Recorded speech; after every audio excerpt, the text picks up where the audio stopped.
নমস্কার, শিব ও শক্তি অ্যাস্ট্রো চ্যানেলে সকলকে স্বাগত জানাই। আশা করি সকলে আপনারা ভালো আছেন, ভালো থাকুন, সুস্থ থাকুন। আজকের ভিডিওর মূল আলোচনার বিষয় হচ্ছে বৃষ রাশিতে দেবগুরু বৃহস্পতি এবং সেই সঙ্গে শুক্রদেবের যুতি, যার ফলে মীন রাশি এবং লগ্নের জাতক জাতিকাদের কেমন যাবে সেই নিয়েই আজকের ভিডিওতে একদম পুঙ্খানুপুঙ্খ আলোচনা করব। সেই সঙ্গে থাকছে নাক্ষত্রিক বিশ্লেষণ এবং সেই সঙ্গে প্রতিকার। অবশ্যই আপনারা ভিডিওটিকে শেষ পর্যন্ত দেখতে থাকুন। গত 1 মে তারিখে দুপুর 2:30-এর কিছুটা আগে দেবগুরু বৃহস্পতি গোচর করেছেন বৃষ রাশিতে। সেই সঙ্গে দেখব 19 মে তারিখে শুক্রদেব গোচর করবেন বৃষ রাশিতে। সেই সঙ্গে দেবগুরু বৃহস্পতি এবং সেই সঙ্গে শুক্রদেবের একসঙ্গে যুতি তৈরি হচ্ছে 23 দিন, যার ফলে এই যে স্প্যানটা, এই যে সময়টা মীন রাশি এবং লগ্নের ক্ষেত্রে কর্মের চাপ বেশ কিছুটা হ্রাস পাবে। সেই সঙ্গে আমরা দেখব সন্তানের ক্ষেত্রে যথেষ্ট শুভ এই সময়টা, যদিও নতুন কর্মের প্রাপ্তি এবং সেই সঙ্গে আমরা দেখব বেশ কিছুটা স্ট্রেস, বেশ কিছুটা আঘাত প্রাপ্তি, শত্রুতা বৃদ্ধি, সেগুলো এই সময় আমরা লক্ষ্য করব। যাই হোক, দেখতে থাকুন আপনারা ভিডিও। সেই সঙ্গে অবশ্যই আপনারা চ্যানেলটাকে সাবস্ক্রাইব করে নেবেন। দেখুন, গ্রহের গোচর সেটা স্বল্প সময়ের জন্যই হোক বা দীর্ঘ সময়ের জন্যই হোক, যার ইম্প্যাক্ট কিন্তু আমাদের জীবনে ভীষণভাবে পড়ে। যে কোনো সিদ্ধান্ত নেওয়ার আগে গ্রহের গোচর বিশ্লেষণ সেটা ভীষণ জরুরি, না হলে কিন্তু আমাদের সিদ্ধান্ত ভুল হওয়ার সম্ভাবনা মূলত থেকেই যায়। সুতরাং গ্রহের প্রত্যেকটা গোচরের সঙ্গে সঙ্গে আমি আসি আপনাদের কাছে, যাতে আপনারা সঠিক সময়ে সঠিক সিদ্ধান্তটা নিতে পারেন। অবশ্যই আপনারা চ্যানেলটিকে সাবস্ক্রাইব করে নেবেন, যাতে প্রতিটা ভিডিও নোটিফিকেশান আপনাদের কাছে সহজে পৌঁছে যায়। যাই হোক, শুরু করছি মূল আলোচনা। মীন রাশি এবং লগ্ন, যেটা কিনা দ্বৈত এবং সেই সঙ্গে জলতত্ত্বের একটি রাশি, যে কোনো পরিবেশে নিজেদেরকে মানিয়ে নেওয়ার একটা ক্ষমতা সেটা কিন্তু স্বভাবতই এদের থাকে। সেই সঙ্গে বৃহস্পতি দেবের রাশি হওয়ার কারণে এরা কিন্তু সহজেই মানুষকে বিশ্বাস করে ফেলে। তার প্রতিদান যে সবসময় ভীষণ সুখকর হয় সেটা কিন্তু একদমই নয়। মীন রাশির জাতক জাতিকারা ভীষণ রোম্যান্টিক, সেই সঙ্গে ভ্রমণ প্রিয় হয়ে থাকে। জীবনে কখনো না কখনো কর্মের পরিবর্তন সেটা কিন্তু লক্ষ্য করা যায় এদের। সেই সঙ্গে জীবনে ব্যয়ের পরিমাণটা বেশি হয় এদের। যাই হোক, বৃষ রাশিতে 12 বছর পর বৃহস্পতিদেব এবং শুক্রদেব এই দুই গুরুর সহায় অবস্থান। বৃহস্পতিদেব গোচর করেছেন মূলত 1 মে তারিখ দুপুর 2:30-এর কিছু আগে। সেই সঙ্গে আমরা দেখব শুক্রদেব 19 তারিখে গোচর করবেন বৃষ রাশিতে।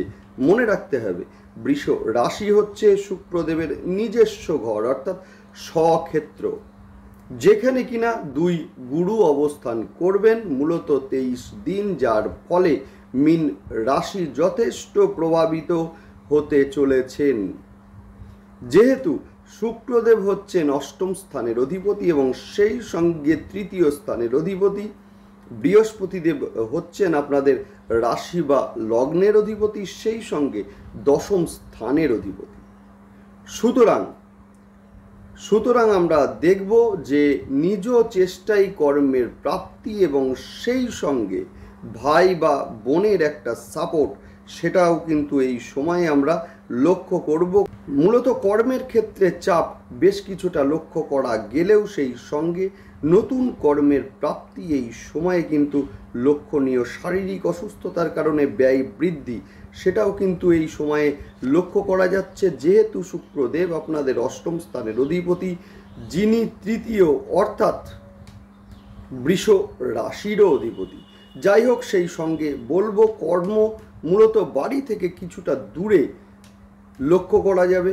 বর্তমানে মীন রাশি এবং লগ্নের জাতক জাতিকাদের কিন্তু শনিদেবের 7.5 চলছে, সেই সঙ্গে দ্বিতীয় স্থানে রাহুদেব এবং মঙ্গলদেবের যুতি, যার ফলে আর্থিক ব্যয়, যেটা কিন্তু অলরেডি মিন রাশি এবং লগ্নের জাতক জাতিকাদের হচ্ছে। যদিও তৃতীয় স্থান আমাদের কমিউনিকেশন, আমাদের যোগাযোগ, এই স্থানে বৃহস্পতিদেব এবং শুক্রদেবের যুতির ফলে কমিউনিকেশন বৃদ্ধি পাবে, সেই সঙ্গে আর্থিক দিক থেকেও কিছুটা লাভবান আপনারা হতে চলেছেন এই সময়। সেই সঙ্গে পরিবারের মানুষদের একটা সাপোর্ট, সেটাও কিন্তু এই সময়ে পাবেন। বিশেষ করে আপনার থেকে বয়সে ছোট ভাই বা বোনের দ্বারা উপকৃত এই সময়ে হবেন। এই সময়ে গৃহের পরিবর্তন, সেটাও কিন্তু লক্ষ্য করা যাবে। যারা গৃহ পরিবর্তন করতে চাইছেন এদের ক্ষেত্রে সময়টা ভীষণ শুভ। নতুন ব্যবসা যারা শুরু করতে চাইছেন এদের ক্ষেত্রেও কিন্তু সময় যথেষ্ট শুভ। সেই সঙ্গে আমরা বলতে পারি শত্রুদের দ্বারা কিছুটা ক্ষতিগ্রস্ত হওয়ার একটা সম্ভাবনা সেটা আছে। আপনার ব্যক্তিগত জীবন অথবা কর্মজীবনে শত্রুরা যথেষ্ট প্রভাব এই সময়ে ফেলতে পারে। যদিও ভিডিওটি শেষ পর্যন্ত দেখতে থাকুন, প্রতিকারও আমি আলোচনা অবশ্যই আমি করব।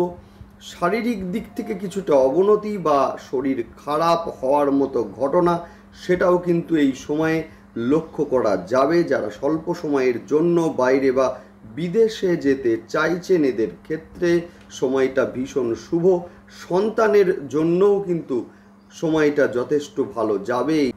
যদিও এই সময়ে রোগের কারণে ব্যয় বৃদ্ধি পেতে পারে। এই যোগ অর্থাৎ বৃহস্পতি এবং শুক্রের যোগ যেহেতু কৃত্তিকা নক্ষত্রে হচ্ছে এবং রবি আপনাদের ষষ্ঠপতি অর্থাৎ ষষ্ঠ স্থানের অধিপতি, ষষ্ঠ স্থান হচ্ছে কর্মের অর্থাৎ দশমের নবম অর্থাৎ কিনা কর্মের ভাগ্যের ঘর।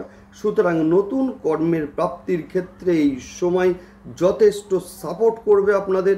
সেই সঙ্গে বলবো বাড়ি থেকে মূলত কিছুটা দূরে কর্মপ্রাপ্তি, সেটাও এই সময়ে লক্ষ্য করা যাবে। যারা সোশ্যাল মিডিয়ার সঙ্গে যুক্ত আছেন এদের ক্ষেত্রে মূলত অ্যাক্টিভিটির লেভেল কিছুটা বাড়তে লক্ষ্য করা যাবে। সেই সঙ্গে হাতে চোট পাওয়ার একটা সম্ভাবনা বা আঘাত পাওয়ার একটা সম্ভাবনা, সেটাও কিন্তু এই সময়ে লক্ষ্য করা যাবে। এই সময়ে নতুন কোনো বন্ধুর আগমন আপনাদের জীবনে, সেটাও কিন্তু ঘটতে লক্ষ্য করা যাবে। যদিও একটা কথাই বলবো, বুঝে শুনে বন্ধুত্ব অবশ্যই আপনারা করুন। বন্ধুত্ব করার আগে বুঝে নিন আগে। মূলত এই সময়ে যে কোনো বন্ধুর দ্বারা ক্ষতিগ্রস্ত হওয়ার একটা সম্ভাবনা আছে, সেই কারণে বুঝে বন্ধুত্ব করুন। যাই হোক, নেক্সট আলোচনা করব নাক্ষত্রিক বিশ্লেষণ। মূলত পূর্ব ভাদ্রপদ নক্ষত্রের জাতক জাতিকাদের এই সময়ে অর্থ প্রাপ্তির একটা সম্ভাবনা, সেটাও কিন্তু লক্ষ্য করা যাচ্ছে। যোগাযোগ এই সময়ে বৃদ্ধি পাবে। পিতার শারীরিক অসুস্থতা এই সময়ে লক্ষ্য করা যাবে। যারা শিক্ষার কারণে বিদেশে যাবেন ভাবছেন এদের ক্ষেত্রে সময়টা যথেষ্ট শুভ। উত্তর ফাল্গুনীর নক্ষত্রের জাতক জাতিকাদের ক্ষেত্রে বলবো মূলত কাজের চাপ এই সময়ে বৃদ্ধি পাবে। সেই সঙ্গে আপনার নিজের মানুষের কাছ থেকে কিছুটা ডিস্টেন্স বৃদ্ধি, সেটাও কিন্তু এই সময়ে লক্ষ্য করা যাবে। সেই সঙ্গে পুরাতন কোনো রোগের প্রাদুর্ভাব, সেটাও কিন্তু এই সময়ে লক্ষ্য করা যাবে। রেবতী নক্ষত্রের জাতক জাতিকাদের বলবো জীবনে এই সময়ে জটিলতা কিছুটা হলেও বাড়বে। মূলত এই সময়ে স্যাক্রিফাইস যেটা আপনাদের কিন্তু করতেই হবে। সেই সঙ্গে যদিও পিতা বা পিতৃতুল্য কারোর সহায়তা অবশ্যই আপনারা পাবেন।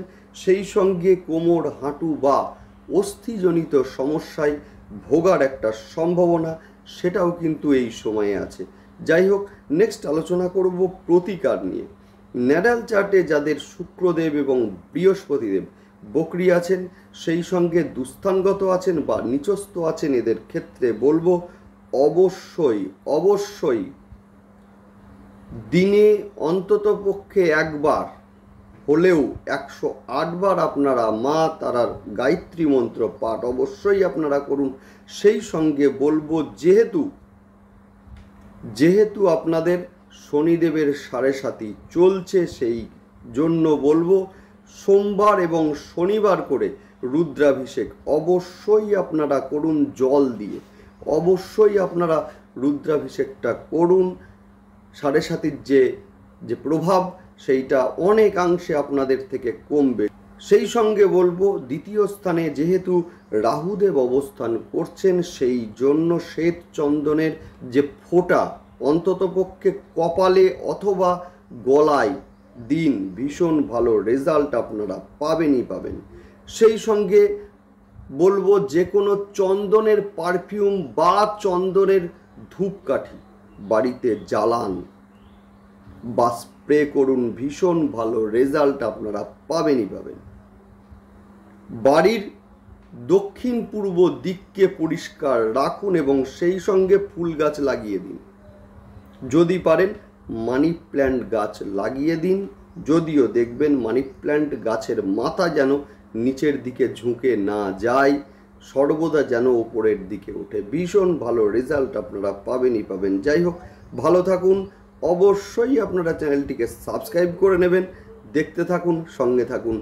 নমস্কার।